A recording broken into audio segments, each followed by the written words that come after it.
Hello everyone, welcome to the Academic Hub. This is third part of Class 11th History, Chapter 1 from the beginning of time. इससे पहले हमने दो video की हुई हैं। अगर आपने अभी तक नहीं देखी तो डिस्क्रिप्शन बॉक्स से अभी लिंक पे क्लिक करिए और पहले उन वीडियोस को ज़रूर देखिए। तो आगे बढ़ने से पहले हम अपनी पिछली वीडियो का एक क्विक रिकैप कर लेते हैं कि पिछले पार्ट में हमने क्या पढ़ा था। तो पिछले पार्ट की हमने शुरुआत करी थी द एवोल्यूशन ऑफ हैंड पढ़ने के साथ। उसके बाद हमने होमिनिड्स के दो सब ब्रांचेस या फिर जीनस जिन्हें कहते हैं उनके बारे में पढ़ा था, जो कि थे ऑस्ट्रेलोपिथेकस और होमो। हमने उन दोनों की बेसिक कैरेक्टरिस्टिक्स और फीचर्स में के बारे में भी देखा था और फाइनली हमने एंड किया था वीडियो को by studying the positive feedback mechanism. उससे आगे की बात इस वीडियो से कंटिन्यू करेंगे। So it's page 14 of your NCERT history book. तो चलिए शुरू करते हैं। तो होमो होमो का मतलब होता है मैन, बट ऑल्दो होमोज जो थे उनमें वुमेन्स भी इंक्लूडेड थी। अब साइंटिस्ट होमोज के बीच डिस्टिंग्विश करना शुरू कर दिए थे और जो नेम दिए जाते थे स्पीशीज वो दिए जाते थे on the basis of their characteristics, यानी उनके कैरेक्टरिस्टिक्स के बेसिस पे उन्हें नाम दिए जाते थे। जैसे fossils of homos are classified as, पहला था होमो हैबिलिस। होमो हैबिलिस कौन थे? टूल मेकर्स, यानी जो वो लोग थे जो टूल बनाना जानते थे। दूसरे थे होमो इरेक्टस। होमो इरेक्टस कौन थे? होमो इरेक्टस थे अपराइट मैन, यानी होमो इरेक्टस उस अर्ली मैन को रिप्रेजेंट करता था जो कि बायपेडल लोकोमोशन शो करते थे। और फाइनली तीसरे पे आते हैं होमो सेपियंस। होमो सेपियंस जो कि क्लोजली लिंक है आज के मॉडर्न ह्यूमन बीइंग से। दे वर वाइज और थिंकिंग मैन, मतलब they knew and they can think for their good and bad, although they were not too developed as आज हम मॉडर्न बींग्स और ह्यूमन बींग्स, बट उस समय के हिसाब से दे वर वाइज मैन। आगे के पैराग्राफ में विल सी कहाँ कहाँ होमो हैबिलिस और होमो इरेक्टस के फॉसिल्स पाए गए थे। तो होमो हैबिलिस के जो फॉसिल्स डिस्कवर्ड हुए थे वो हुए थे ओमो और ओल्डोवाई गॉर्ज से। ओमो एक जगह है यूथोपिया में, वही ओल्डोवाई गॉर्ज एक जगह तंजानिया में। वहीं जो अर्लीस्ट फॉसिल्स थे होमो इरेक्टस के वो बेसिकली अफ्रीका और एशिया में फाउंड किए गए थे। इसके अलावा कुछ स्पेसिफिक जगह के नाम दे रखे हैं, आप लोग एक बार पढ़ लीजिए, याद करने की कोई ज़रूरत नहीं है। तो आप एक बार उन स्पेसिफिक जगह के नाम देख लीजिए जहाँ पे होमो इरेक्टस के फॉसिल्स मिले थे अफ्रीका और एशिया। ठीक है, तो वो जगह थी कुबीपोरा, वेस्ट तुर्काना, केन्या, मार्जोकैटो, संगिरान एंड जावा। ठीक है, इसके अलावा एक और चीज़ कही गई है कि जो फाइंड्स मिले थे, जो फॉसिल्स मिले थे होमो इरेक्टस के एशिया में, they belong to later date age compare to Africa, यानी जो एशिया में जो फॉसिल्स मिले थे they were of more recent time age compare to Africa, यानी वो नए युग के थे, यानी मॉडर्न समय के एज कम्पेयर टू अफ्रीका। इसीलिए ऐसा माना जाता है कि होमिनिड्स जो थे वो सबसे पहले माइग्रेट हुए ईस्ट अफ्रीका से सदर्न और नॉर्दर्न अफ्रीका में। वहाँ से फिर वो वे southern and north eastern Asia में गए एंड फाइनली वो यूरोप तक गए। और ऐसा माना जाता है कि अबाउट 2 से 1.5 मिलियन ईयर्स एगो के बीच में ये जो स्पीशी थी होमो इरेक्टस की, ये सरवाइव करी फॉर अप्रॉक्स 1 मिलियन ईयर्स। ठीक है, आगे ये साउथ अफ्रीका, वो माफ़ करिए, आगे ये अफ्रीका का मैप है। यहाँ से एक कोने में आपको साउथ अफ्रीका दिखेगा। तो अब दोस्तों जो फॉसिल्स मिले थे होमो इरेक्टस के एशिया में वो लेटर डेट के थे एज कम्पेयर टू अफ्रीका, यानी जो एशिया में जो फॉसिल्स मिले थे वो मोर रिसेंट टाइम्स के थे।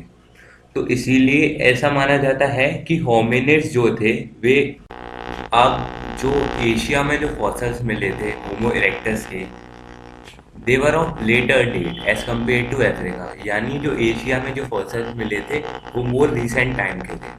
ठीक है, तो इसीलिए दोस्तों ऐसा माना जाता है कि जो होमिनिड्स जो थे वो सब माइग्रेट करे ईस्ट अफ्रीका से सदर्न एंड नॉर्दर्न अफ्रीका में, फिर वहाँ से वो southern and north eastern Asia में गए एंड फाइनली वो यूरोप तक गए। ठीक है, और 2 मिलियन से 1.5 मिलियन ईयर्स अगो के बीच में ऐसा माना जाता है कि ये जो स्पीसी जो थी होमो इरेक्टस की ये सरवाइव करी for near by 1 million years. पूरे 1 मिलियन ईयर्स के लिए ये स्पीसी सरवाइव करी। आगे दोस्तों ये अफ्रीका का मैप है।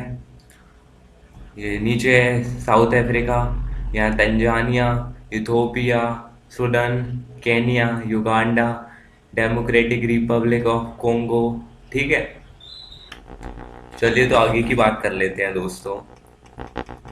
ठीक है, तो पेज नंबर 15 यहाँ कहा गया है कि कई केसेस में जो फॉसल्स के जो नाम ड्राइव्ड किए जाते थे वो उनके पर्टिकुलर प्लेस से ड्राइव्ड किए जाने लगे जहाँ पे वो पहली बार डिस्कवर्ड हुए थे।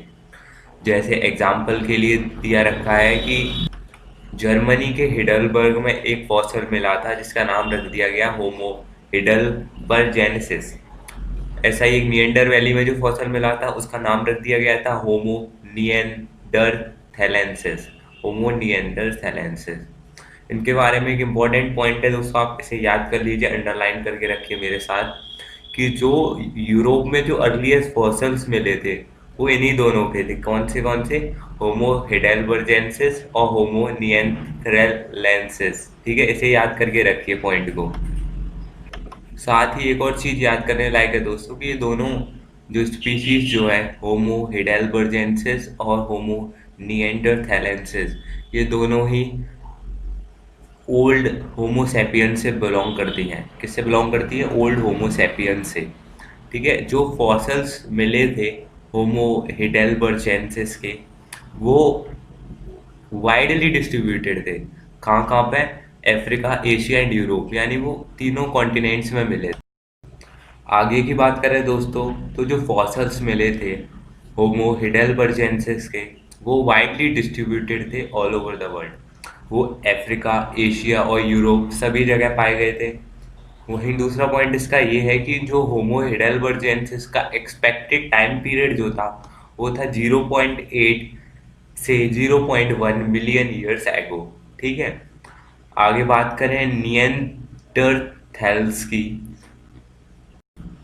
आगे बात करें तो जो नियंथ्रल्स थे उन्होंने ऑक्युपाई कर रखा था यूरोप और पूरा वेस्टर्न एंड सेंट्रल एशिया, और ये रफली थे 130,000 से 35,000 ईयर एगो के बीच में। ठीक है, इनका टाइम पीरियड है। आगे एक और चीज़ कही गई है कि 35,000 ईयर अगो के अराउंड ये वेस्टर्न यूरोप से एब्रप्टली यानी अचानक से डिसअपेयर यानी गायब होना शुरू हो गए थे। ठीक है, ये थी नियंत्रल्स के बारे में। आगे के पैराग्राफ में देखें तो यहाँ बताया गया है कि होमोस को जब हम ऑस्ट्रेलोपिथिकस से कंपेयर करते हैं तो होमोस का एक तो लार्जर ब्रेन रहता है, उनके जॉस छोटे रहते हैं, वो ज़्यादा बाहर की तरफ नहीं निकले हुए हैं, और उनके टीथ जो हैं होमोस के एज कम्पेयर टू ऑस्ट्रेलोपिथिकस वो स्मॉलर हैं।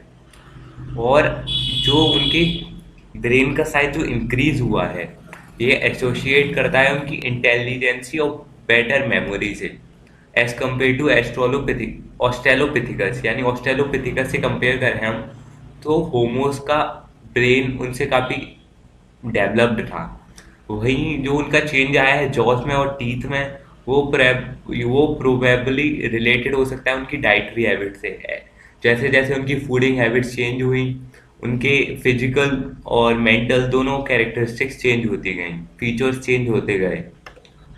आगे पीपलिंग ऑफ द वर्ल्ड के बारे में बताया गया है, आप एक बार देख लीजिए। तो 5 मिलियन से 1 मिलियन ईयर्स अगो के बीच में ऑस्ट्रेलोपिथेकस और अर्ली होमो और होमो इरेक्टस सब सहारा अफ्रीका में पाए गए। वहीं 1 मिलियन ईयर्स अगो से 40,000 ईयर्स अगो के बीच में होमो erectus, old Homo sapiens, नियंत्रल्स, Homo sapiens sapiens यानी मॉडर्न ह्यूमन बींग्स ये पाए गए आपके अफ्रीका, एशिया और यूरोप में। ठीक है, और मोर स्पेसिफिकली मिड लैटिट्यूड्स में। वहीं 45,000 ईयर्स अगो के बाद जो मॉडर्न ह्यूमन बींग्स थे उनके फॉसिल्स डिस्कवर किए गए ऑस्ट्रेलिया से। वहीं 40,000 ईयर्स अगो से आज तक टिल प्रेजेंट जो लेट नियंत्रल्स थे और मॉडर्न ह्यूमन बींग्स थे वो यूरोप के हाई लैटिट्यूड्स में और एशिया के पैसिफिक आइलैंड्स में, नॉर्थ एंड साउथ अमेरिका के डेजर्ट्स में और रेन फॉरेस्ट में मिले हैं। ठीक है, आगे एक एक्टिविटी दे रखी है, आप लोग इसे कर सकते हैं करना चाहें तो। हम सीधे बढ़ते हैं अपने अगले टॉपिक की तरफ जो है the story of human evolution, modern human being. तो चलिए दोस्तों, तो सबसे पहले जो साइड में आपको जो एक टेबल दी गई है, एक बार इसे एक नज़र डाल लेते हैं। तो ये टेबल शो करती है earliest fossils of modern human being से कहाँ मिले थे, उनका टाइम पीरियड। तो जो सबसे पहला फॉसिल मिला था मॉडर्न ह्यूमन बींग्स का, वो मिला था यूटोपिया में। वैसे तो आपको स्पेसिफिक जगह का नाम याद करने की कोई भी ज़रूरत नहीं है, पर आप पहला क्योंकि ये था कि आप इसका याद कर लीजिए, ये था ओमा की बीच में। ठीक है, इसका टाइम पीरियड था 195,000 टू 160,000 ईयर्स अगो। दूसरा जो अर्लीस्ट फॉसिल्स मिले थे मॉडर्न ह्यूमन बींग्स के, वो साउथ अफ्रीका में मिले थे। वही तीसरे जो मिले थे वो मोरक्को में मिले थे। मोरक्को में मिले थे वो 70,000 से 50,000 ईयर्स अगो में मिले थे। वहीं जो साउथ अफ्रीका में मिले थे वो 120,000 टू 50,000 ईयर्स अगो पहले मिले थे। वहीं उसके बाद इसराइल में 100,000 टू 80,000 ईयर्स अगो। फिर ऑस्ट्रेलिया में 45,000 टू 35,000 ईयर्स अगो के बीच में। फिर बोर्नियो में 40,000 ईयर्स अगो। फ्रांस में भी 35,000 ईयर्स अगो। आप इस टेबल को देखोगे तो आप एक चीज़ नोटिस करोगे कि जो अर्लीस्ट एविडेंसेस थे मॉडर्न ह्यूमन बींग्स के, वो बेसिकली हमें वो माफ़ करिए, वो बेसिकली हमें अफ्रीका से ही मिले थे। मैं आपको अफ्रीका का एक बार मैप दिखा देता हूँ।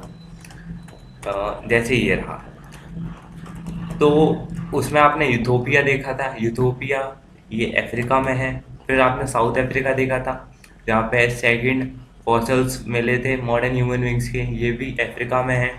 वहीं आपने फिर मोरक्को देखा था, तो ये भी अफ्रीका में है।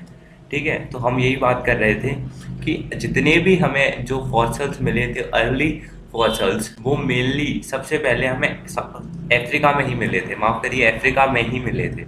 उसके बाद वो डिफरेंट कंट्रीज़ में मिले थे।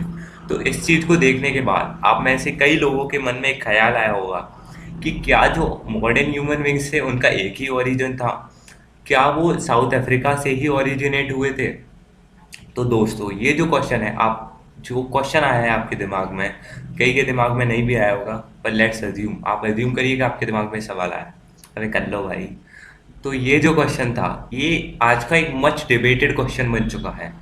इस क्वेश्चन के लिए हमारे पास दो डाइवर्जेंट व्यूज हैं। क्या है वो? पहला है रीजनल कंटिन्यूटी मॉडल। जो रीजनल कंटिन्यूटी मॉडल है वो सपोर्ट करता है multiple origin of human beings. और दूसरा है दोस्तों रिप्लेसमेंट मॉडल, यानी जो सपोर्ट करता है सिर्फ एक ही ओरिजिन था ह्यूमन बींग्स का। ठीक है, आगे इनके बारे में हम देख लेते हैं। तो रीजनल कंटिन्यूटी मॉडल के हिसाब से जो अर्ली होमोसैपियंस थे, वो डिफरेंट डिफरेंट रीजन्स में इवॉल्व हुए, और ग्रेजुअली वो इवॉल्व हुए डिफरेंट रेट्स पे, और बने मॉडर्न ह्यूमन बींग्स। अब रीजनल कंटिन्यूटी मॉडल के हिसाब से जो अर्ली होमोसैपियंस हैं, वो डिफरेंट डिफरेंट रीजन्स में ओरिजिनेट हुए और ग्रेजुअली इवॉल्व हुए डिफरेंट रेट्स पे, और मॉडर्न ह्यूमन बींग्स बने। ठीक है, ये कहता है रीजनल कंटिन्यूटी मॉडल। और इसी के साथ जो वेरिएशंस आई हैं ह्यूमन बींग्स के अपीयरेंस में, ठीक है, ये भी इसी चीज़ का कारण है। किस चीज़ का कारण है? कि वो डिफरेंट डिफरेंट प्लेसेस पर इवॉल्व किए। और दोस्तों, ये जो आर्ग्यूमेंट है ये प्योरली बेस्ड है कि रीजनल डिफरेंसेस की वजह से फीचर डिफरेंसेस हो जाते हैं। ये चीज़ आप आज भी देखोगे, ये चीज़ आप प्रेजेंट डे ह्यूमन बींग्स में भी नोटिस करोगे कि जब आप कंपेयर करोगे चाइना के लोगों को इंडिया के लोगों के साथ, या फिर अफ्रीका के लोगों के साथ, then you will find a vast difference between all of us. ठीक है, ये चीज़ इस ये आर्ग्यूमेंट जो है वो इसी चीज़ पे बेस्ड है कि रीजनल डिफरेंसेस की वजह से फीचर्स चेंज हो जाते हैं, कुछ फीचर्स में डिफरेंसेस आ जाते हैं। और उनके हिसाब से जो इस व्यू को एडवोकेट करते हैं या मानते हैं, ये डिसिमिलरिटीज जो जनरेट हुई वो जनरेट हुई हैं pre existing Homo erectus and Homo heidelbergensis population that have occupied the same region. ये डिफरेंसेस जो जनरेट हुए हैं वो एक कारण और से जनरेट हुए हैं कि पहले से एक एरिया में होमो इरेक्टस रहते थे, फिर उसी एरिया को ऑक्यूपाई कर लिया होमो हिडेलबर्जेंसिस ने, यानी दोनों की पॉपुलेशन एक साथ एक साथ सरवाइव करने लगी या रहने लगी। इसकी वजह से भी इनके लुक वाइज काफ़ी डिफरेंस आता है। अब बात कर ले हैं रिप्लेसमेंट मॉडल की। तो रिप्लेसमेंट मॉडल ये विजुअलाइज करता है कि कंप्लीट रिप्लेसमेंट हुआ of all older forms of humans bye modern human beings, यानी पुराने जितने भी ह्यूमंस थे उनका रिप्लेसमेंट हो गया मॉडर्न ह्यूमन बींग्स के साथ। और इसके सपोर्ट में एविडेंसेस दिए जाते हैं कि आज जितने भी ह्यूमंस हैं ऑल अराउंड द वर्ल्ड उनका genetic and anatomical homogeneity same है। जेनेटिक यानी जीन से रिलेटेड, और एनाटॉमिकल यानी शारीरिक यानी फिजिकल, होमोजेनिटी यानी सिमिलर है। उनका बॉडी स्ट्रक्चर भी सिमिलर है, उनकी जीन्स की फॉर्मेशन का तरीका भी सिमिलर है। चाहे आप किसी अफ्रीकन पीपल को देखें, चाहे आप इंडियन को देखें, चाहे आप किसी जापानीज पीपल को देखें, ठीक है। और जो लोग इस मॉडल को सपोर्ट करते हैं, रिप्लेसमेंट मॉडल को, वो आर्ग्यू करते हैं कि जो एनॉर्मस सिमिलरिटीज हैं ह्यूमन बींग्स के बीच, मॉडर्न ह्यूमन बींग्स के बीच, ये इसी बात को इंडिकेट करती हैं या ये इसी चीज़ का कारण है कि वो एक सिंगल रीजन से ओरिजिनेट हुए हैं, और वो सिंगल रीजन है अफ्रीका। साथ ही जो एविडेंस मिले हैं अर्लीस्ट फॉसल्स के मॉडर्न ह्यूमन बींग्स के, जो कि हमें मिले थे ओमो इन यूथोपिया, यूथोपिया अफ्रीका में, तो ये भी इस बात को सपोर्ट करती है कि जो मॉडर्न ह्यूमन बींग्स हैं वो रिप्लेसमेंट मॉडल से ओरिजिनेट हुए हैं, ठीक है। और जो स्कॉलर्स इस चीज़ को मानते हैं, इस मॉडल को मानते हैं, वो कहते हैं कि थोड़े बहुत फिजिकल चेंजेस आना बॉडी में इतने लंबे टाइम पीरियड के, इतने लंबे टाइम पीरियड के स्पैम के बाद, ये रिजल्ट है एडेप्टेशन का।